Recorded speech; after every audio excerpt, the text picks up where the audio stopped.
بسم اللہ الرحمن الرحیم۔ السلام علیکم ورحمۃ اللہ وبرکاتہ۔ آج ہمارا ٹاپک ہے یونٹ 5 دا مدینہ چارٹر، میثاق مدینہ کا ٹرانسلیشن ہم کریں گے آج۔ Unit 5 the Medina charter. Pre reading پہلے سے پڑھنا۔ Look at the mind map below to predict the content of the lesson. Mind map کو دیکھو، نیچے جو مائنڈ میپ دیا گیا ہے اس کو دیکھو اور جو سبق کنٹینٹ دا لیسن کے بارے میں پیشن گوئی کرو کہ سبق کس چیز کے بارے میں ہے۔ پیسفل کو ایگزسٹنس، پیسفل پرامن، کو ایگزسٹنس ایک دوسرے کے ساتھ رہنا، ایک جگہ پر ایک ساتھ امن کے ساتھ رہنے کو پیسفل کو ایگزسٹنس کہا جاتا ہے۔ تو پیسفل کو ایگزسٹنس میں کون سی چیزیں آتی ہیں؟ فریڈم اینڈ سیفٹی، آزادی اور حفاظت، لو اینڈ پیس، محبت اور امن، پیشنس اینڈ ٹالرنس، صبر اور برداشت، ہیومینٹی اینڈ جسٹس، انسانیت اور انصاف، ریلیجیس ہارمنی، مذہبی ہم آہنگی۔ جب یہ چیزیں کسی علاقہ میں ہوتے ہیں تو وہاں پر پیسفل کو ایگزسٹنس ہوتا ہے۔ ریڈنگ تو شروع کرتے ہیں۔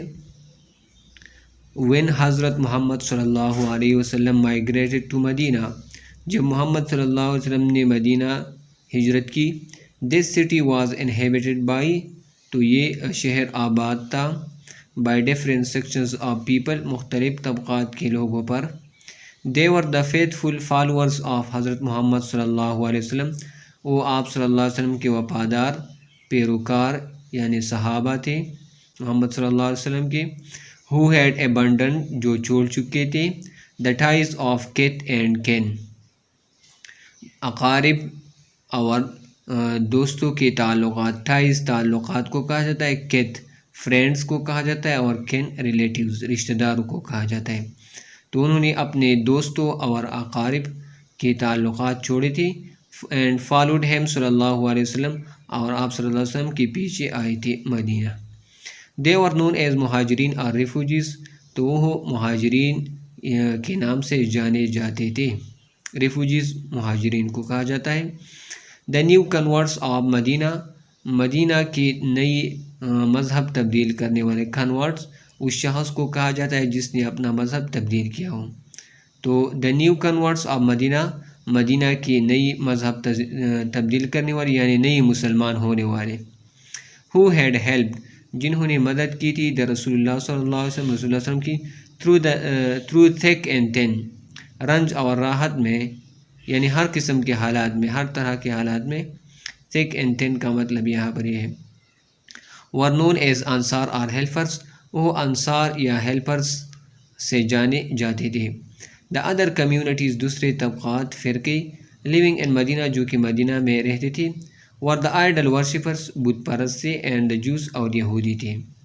ان order to create harmony and cooperation, ہم آہنگی اور تعاون پیدا کرنے کے لیے، دا رسول صلی اللہ علیہ وسلم فرسٹ ایبالش دا ٹرائبل ڈسٹنکشن، رسول اللہ صلی اللہ علیہ وسلم نے سب سے پہلے قبائلی امتیاز کو ختم کیا، and group the inhabitants of Medina under one general name, انصار اور ہیلپرس، اور مدینہ کے رہنے والوں کو ایک عام نام کے باشندے کو ایک عام نام کے اندر تقسیم کیا، یعنی گروپ کیا، ان کی گروپ بندی کی، کس نام؟ عام نام کے ذریعے، انصار اور ہیلپرس یعنی مددگار۔ ہی صلی اللہ علیہ وسلم knew that، آپ صلی اللہ علیہ وسلم جانتے تھے، that goodwill and support of all the sections of people، کہ خیر سگالی اور حمایت تمام طبقات کے لوگوں کی، were necessary for the creation of an Islamic state، ایک اسلامی ریاست کو قائم کرنے کے لیے ضروری تھی، necessary means ضروری۔ ہی صلی اللہ علیہ وسلم knew that، آپ صلی اللہ علیہ وسلم جانتے تھے، that tolerance was necessary when different communities lived together، کہ برداشت بہت ضروری تھا when different communities، جب مختلف طبقات کے لوگ live together، ایک جگہ پر اکٹھے رہتے تھے۔ with these objectives in mind، ذہن میں ان مقاصد کے ساتھ، with these objectives in mind، ذہن میں ان مقاصد کے ساتھ، objectives مقاصد، the رسول اللہ صلی اللہ علیہ وسلم drafted a charter، رسول اللہ صلی اللہ علیہ وسلم نے ایک میثاق تیار کیا، ایک مسودہ تیار کیا، which is generally known as the Medina charter, جو کہ عام طور پر میثاق مدینہ سے جانا جاتا ہے۔ The main points of the charter are: میثاق کے اہم نکات یہ ہیں: all the communities signing the charter would form the common nationality. all the communities تمام طبقات، تمام برادریاں signing the charter جو کہ اس میثاق پر دستخط کریں گے would form the common nationality وہ ایک مشترکہ قومیت بنائیں گے. if any signatory of the charter was attacked by any enemy اگر کسی دستخط کنندہ پر اس میثاق کے دستخط کنندہ پر was attacked by an enemy ایک دشمن نے حملہ کیا others would defend him collectively تو دوسرے اس کا دفاع کریں گے مجموعی طور پر. others would defend him collectively تو دوسرے اس کا دفاع کریں گے مجموعی طور پر. the Muslims مسلمان، the Jews یہودی and other communities اور دوسری برادریاں of this republic اس جمہوریہ کے should be free to profess their own respective religion وہ آزاد ہوں گے کہ اپنے متعلقہ مذہب کا اقرار کرے، ظاہر کرے. and perform religious ceremonies اور اپنے مذہبی تقریبات ادا کرے. individual and personal offences of trivial nature individual انفرادی and personal شخصی ذاتی offences جرائم of trivial nature معمولی نوعیت کی of any non-Muslim کسی بھی غیر مسلم شخص کے would be treated as such اس طرح سلوک کیا جائے گا. and no یعنی اس کے ساتھ کوئی دوسرا سلوک نہیں کیا جائے بلکہ اس کے ساتھ ویسا ہی سلوک کیا جائے گا جس طرح جرم اس نے کیا ہو. and no general liability would fall on the community to which the offender belonged اور عام ذمہ داری کمیونٹی اس گروپ پر عائد نہیں ہوگی جس کے ساتھ مجرم کا تعلق ہو. offender مجرم کو کہا جاتا ہے. the oppressed should be protected مظلوموں کی حفاظت کی جائے گی. henceforth اب سے bloodshed خونریزی murder قتل and violence اور تشدد should be حرام abominable حرام ہوں گے in مدینہ میں. all disputes should be referred for decision to حضرت محمد صلی اللہ علیہ وسلم the رسول of اللہ تمام تنازعات کا فیصلہ کی رجوع کے لیے رسول اللہ صلی اللہ علیہ وسلم تمام تنازعات کا فیصلہ کس کے لیے اس کی رجوع رسول اللہ صلی اللہ علیہ وسلم کو کیا جائے گا. The importance of the charter lies in the fact اس میثاق کی اہمیت اس حقیقت میں پوشیدہ ہے that it announces the great principles of civic equality کہ یہ بیان کرتی ہے the great principle عظیم اصول of civic equality شہری مساوات کی freedom of worship عبادت کی آزادی and religious and racial tolerance اور مذہبی اور نسلی رواداری. This principle can also be seen in the perspective of the creation of Pakistan یہ اصول پاکستان کے تخلیق کے نقطہ نظر میں بھی دیکھے جا سکتے ہیں. اور فاؤنڈر ہمارے بانی Quaid Azam clearly told has people Quaid Azam نے صاف طور پر لوگوں کو بتایا تھا in 1947 میں at the time of creation of Pakistan کی تخلیق کے وقت you may belong to any religion چاہے آپ کا تعلق کسی بھی مذہب سے ہو کاسٹ اور کریڈ کسی بھی ذات یا عقیدے سے ہو we are all equal citizens of one state ہم سب ایک ہی ریاست کے مساوی شہری ہیں.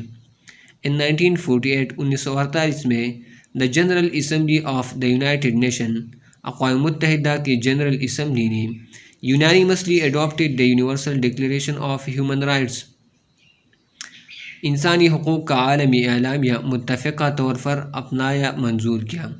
unanimously متفقہ طور پر adopt mean منظور کرنا اپنانا. the declaration proclaims the religious یہ اعلامیہ بیان کرتا ہے proclaim mean اعلان کرتا ہے بیان کرتا ہے the religious مذہبی personal شخصی ذاتی civic شہری political سیاسی economic اقتصادی social سماجی and cultural rights of human rights اور اقتصادی حقوق انسانوں کی. the incorporation of the clauses of Medina Charter میثاق مدینہ کے دفعات کا شامل ہونا incorporation mean شامل ہونا in the Universal Declaration of Human Rights انسانی حقوق کے عالمی اعلامیہ میں by the UN United Nation کے ذریعے shows that یہ دکھاتا ہے Islam is the greatest protector of human rights کہ اسلام انسانی حقوق کا عظیم حفاظت کرنے والا ہے، بہت زیادہ پروٹیکٹر ہے، حفاظت کرنے والا ہے۔ The universal declaration of human rights, انسانی حقوق کا عالمی اعلامیہ۔ This charter was approved on 10 December 1948 and made public. یہ چارٹر 10 دسمبر 1948 میں منظور ہوا تھا اور عوام میں عام کر دیا گیا تھا۔ There are 30 points in all، مجموعی طور پر اس میں 30 پوائنٹس ہیں۔ A few are being mentioned here، چند ایک کا بیان ذکر کیا جا رہا ہے، چند ایک کا ذکر یہاں کیا جا رہا ہے۔ A few کچھ are being mentioned here۔ We are all free and equal، ہم سب آزاد اور برابر ہیں۔ We are all born free، ہم سب آزاد پیدا ہوئی ہیں۔ We all have our own thoughts and ideas، ہم سب کے اپنے خیالات اور نظریات ہیں۔ We should all be treated in the same way، ہم سب کے ساتھ ایک جیسا سلوک کیا جائے گا۔ Don't discriminate، امتیاز نہ کرو۔ These rights belong to everybody، یہ حقوق ہر کسی کے لیے ہے۔ Whatever our differences are، جو بھی ہمارے اختلافات ہو۔ We all have the right to life، ہم سب کا زندگی کا حق ہے۔ We all have، ہم سب کا حق ہے the right to life، زندگی جینے کا، and to life and freedom and safety، اور آزادی اور حفاظت کے ساتھ جینے کا۔ Nobody has any right، کسی بھی بندے کو یہ حق نہیں ہے to hurt us، کہ وہ ہمیں نقصان پہنچائے، ہمیں زخمی کرے، ہمیں تکلیف دے، اور to torture us، یا ہمیں تکلیف دے۔ We are all protected by the law، ہم سب قانون کی طرف سے محفوظ ہیں۔ The law is the same for everybody، اور قانون ہر بندی کے لیے ایک جیسا ہے، سیم ہے، برابر ہے۔ It must treat us all fairly، اسے ہم سب کے ساتھ منصفانہ سلوک کرنا چاہیے۔ We all have the right to take part in the government of our country، ہم سب کو یہ حق ہے کہ ہم ملک کی حکومت میں حصہ لیں۔ We all have a right to lead a good life، ہم سب کا حق ہے کہ ہم اچھی زندگی گزاریں۔ Mothers and children، مائیں اور بچے۔ People who are old، وہ لوگ جو بوڑھے ہیں، unemployed، بے روزگار، or disabled، یا معذور ہیں۔ And all other people have the right to be cared for، اور تمام دوسرے لوگ ان کا حق ہے کہ ان کا خیال رکھا جائے۔ Education is a right، تعلیم ایک حق ہے۔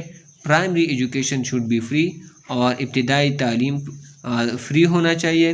We have a duty to other people، دوسرے لوگوں کے لیے ہمارا فرض ہے، ذمہ داری ہے۔